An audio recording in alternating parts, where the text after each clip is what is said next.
mga idol, Honda Click 125 version 2. So ang issue nito, nag-overheat. Lumalabas dito yung kulay red na sign ng overheat. So nung chinek ko yung radiator niya kanina, konti lang yung laman tubig. Kaya konti lang yung laman na coolant, siguro mga kalahati lang.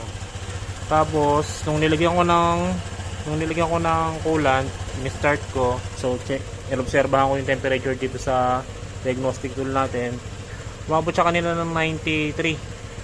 So 93, tapos nung pinakamataas niya 95. Umabot siya ng 95. Ang nangyari, kumulo yung coolant.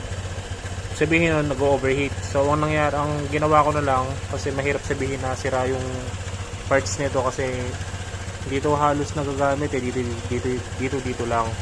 So ginawa ko na lang, hinugot ko tong hose na to. Ayan, hinugot ko yung hose na yan. Pag hugot ko ng hose na yan, may lumabas na hangin, mainit na hangin. So ang nangyari dito, sa tingin ko, airlock. Nag-airlock lang yung unit na to, kaya to nag-overheat. Tapos nung lumabas na yung hangin, sinarado ko na ulit, yun, umokay na siya.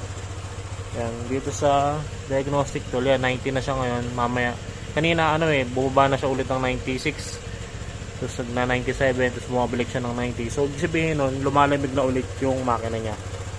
So yun lang mga idol. Possible din pala na maging cause ng overheat ng Honda Click 125 yung airlock.